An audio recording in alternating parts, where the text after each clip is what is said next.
8 মাস থাকবে এদিকে। 8 মাস। 8 মাস। আচ্ছা, এর বয়স কত এখন? এখন বয়স ও পাবনা বন্ধন চলবে, পাবনাও চলবে। পাবনাও যায় না? পাবনা। তো আপনার এই অঞ্চলে মোটামুটি কোন ধরনের সবজিগুলো বেশি হয়? যেমন এখানে আমরা যেটার উপর দাঁড়িয়ে কথা বলছি যে সবজি, এটা তো হচ্ছে পটল। বাংলাদেশ একটি কৃষি প্রধান দেশ। বিশেষ করে এদেশের সব ধরনের ফসলই কিন্তু বিভিন্ন সিজন ভেদে সেগুলো হয়, এবং আমাদের দেশের কৃষকরা কিন্তু সেই ফসলগুলো বেশি গুরুত্ব সহকারেই তারা চাষ করেন।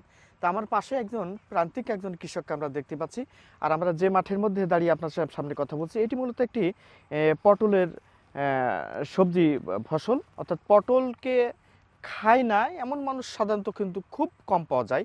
তা আমরা একজন প্রান্তিক কৃষক, এটা তো আপনার জমি। আমার আচ্ছা, এটা কতটুকু জমি? জমি এটি মনে হয় 8 কাঠা হবে নি।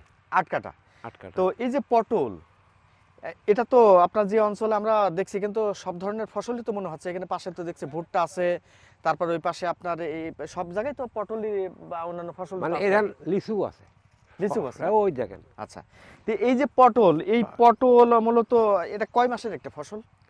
এটা 8 মাস। 8 মাস থাকবে এটি। 8 মাস। 8 মাস। আচ্ছা, এর বয়স কত এখন? এখন বয়স 2 মাস চলতেছে। 2 মাস। চৈত বৈশাখ। হ্যাঁ, হ্যাঁ। 2 মাস। তো এই ফসল আবাদ করতে যে আপনাদের মানে বিড়ম্বনায় কেমন কি হয়? মানে আপনারা তো কৃষক, কৃষক। যেহেতু আপনারা তো খালি তো হাড় ভাঙা পরিশ্রমই করেন, আর এই পরিশ্রম করেন আমাদের মতন ভদ্রলোক মানুষের জন্যই আর কি। তো এই যে কষ্টটা করেন আর কি, সেই কষ্ট অনুযায়ী আপনারা তো ন্যায্য পান না, মানে ওর যে মূল্য তো হয় না আর কি। ন্যায্য মূল্য ধরেন এটা তো ধরেন সারা বাংলাদেশ ব্যাপী তো এটার হয় না। হুম হুম। এটা একটা জেলা শহর ভিত্তিক ধরেন এই আমার এই ফসল বিক্রি হয়। আচ্ছা, দেখা যাচ্ছে আমার এইখানে ফসল যে আপনার এই করিমপুর বাজারে ঢাকায় যাচ্ছে তা যাচ্ছে না, কুষ্টিয়া শহর পর্যন্ত সর্বোচ্চ যাচ্ছে। কেন? আপনি তো জানেন যে কুষ্টিয়ার মধ্যে সবচেয়ে এই আমরা যে আপনার সাথে যেখানে কথা বলছি, এটা তো উজানগ্রাম ইউনিয়ন এবং ইসলাম বিশ্ববিদ্যালয় থানা, এবং সবচেয়ে কুষ্টিয়ার মধ্যে আছে ইসলাম বিশ্ববিদ্যালয় থানার এলাকার ভিতরেই সবজিটা বেশি উৎপাদন হয়, এবং এই সবজি শুধুমাত্র কুষ্টিয়ার মানুষ নয়, এই সবজি সারা বাংলাদেশে তো যায়। যায়, কিন্তু আমার এই জায়গাটা যায় না। কেন? না শেখপাড়া গেলে যায়। শেখপাড়া মদনডাঙ্গা চড়ের বিল যদি নেওয়া হয় তাহলে ওই মালটা ঢাকা যায়। তার মানে আপনারা এই যে মালদা যে অর্থাৎ এই যে পণ্যটা তৈরি করছেন, এটা সাধারণত কি শেখপাড়ার দিকে নেন নাকি আপনার আছে? না না না না, আমার শেখপাড়া যাওয়া লাগে না। আমার এই করিমপুর বাজার থেকে ধরেন কুষ্টিয়া শহরের আশেপাশের লোকজন নিয়ে যায়। ও পাবনা বন্ধন চলবে, পাবনাও চলবে। পাবনাও যায় না? পাবনাও। তো আপনার এই অঞ্চলে মোটামুটি কোন ধরনের সবজিগুলো বেশি হয়? যেমন এখানে আমরা যেটার উপর দাঁড়িয়ে কথা বলছি যে সবজি, এটা তো হচ্ছে পটল। পটল, বেগুন, তারপরে আপনার করলা, তারপরে আপনার ওই কলা, ভুট্টো, আপনার সিম, এই সবজি বলতে এই কয়টা জিনিসই বেশি হয়। তো এই যে পটল, এই পটল আবাদ করতে যে আপনারা মূলত এটা তো 8 মাসে কয় মাসে ফসল বললেন? 8 মাস। 8 মাস। 8 মাস। 8 মাস। মানে লাগানো থেকে শুরু করে অর্থাৎ শেষ পর্যন্ত, অর্থাৎ 8 মাস পর্যন্ত। 8 মাস। তো এই 8 মাসে 1 বিঘা জমিতে কত খরচ হতে পারে? যেহেতু আপনার ওইভাবে তো অত হিসাব করিনি। তারপরেও একটা তো দিনই খরচ একটা হয়। আইডিয়া তো আছে যে আসলে এর পিছনে আসলে সর্বোচ্চ মনে করেন 1 বিঘা জমিতে আপনার সার বীজ দিয়ে ধরেন 50,000 টাকা খরচ হয়।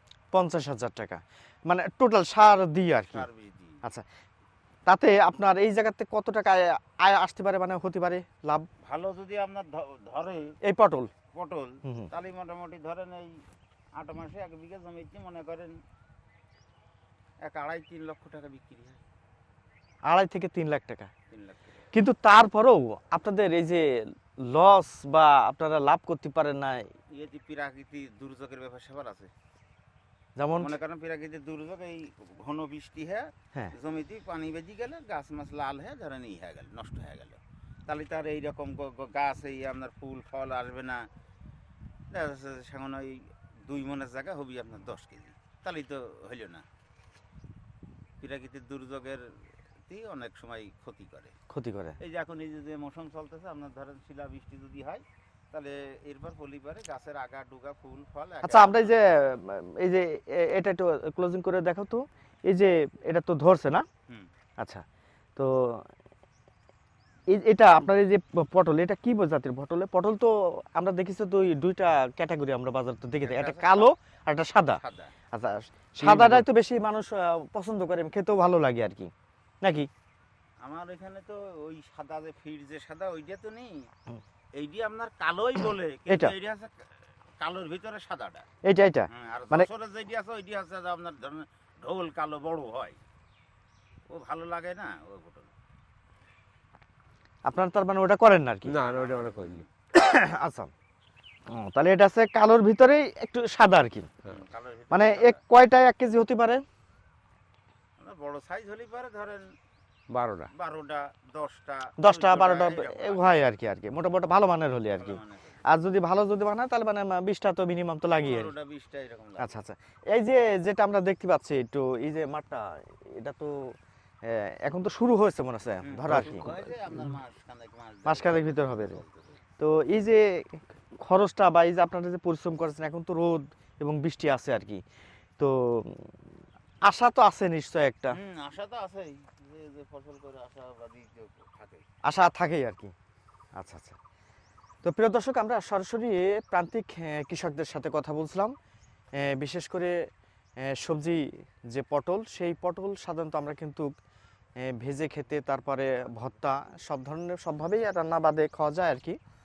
তো যেহেতু এই আমাদের দেশের যে কৃষকগুলো, সেই কৃষকগুলো আসলেই কিন্তু এরা হাড় ভাঙা পরিশ্রম করে। দেখুন এরা কিন্তু সেই কাকডাঙ্গা ভোর নিয়ে কিন্তু তারা কিন্তু দেখুন কি বেশে থেকে তারা কিন্তু অলরেডি এই কাজগুলো তারা করছে আর কি। তো সব মিলে বলা যায় যে আমাদের দেশের কৃষক, এই কৃষক যে তারা যে পরিশ্রমটা করে, সেই পরিশ্রমের ফসলটা তাদের তখনই তাদের মুখে হাসি ফোটে যখন তারা ন্যায্য যে দামটা পায়, সেই দামটা পেলেই তারা তাদের মুখে মোটামুটি হাসিটা ফোটে। তো এখন এই যে পটল, সেই পটল কিন্তু আমাদের দেশে এখন বাজারে উঠছে এবং পটল তারা যে কৃষক, তারা যে আবাদ করছে, সেই আবাদ করার পরে তারা এই যে বাজারজাত করবে, সেই বিষয় নিয়েই আমি আমার পাশে যে দুইজন কৃষককে আমরা দেখতে পাচ্ছি, সেই কৃষকের সাথে আপনাদের সামনে আমি সরাসরি কথাগুলো তুলে ধরার জন্য আমি চেষ্টা করলাম।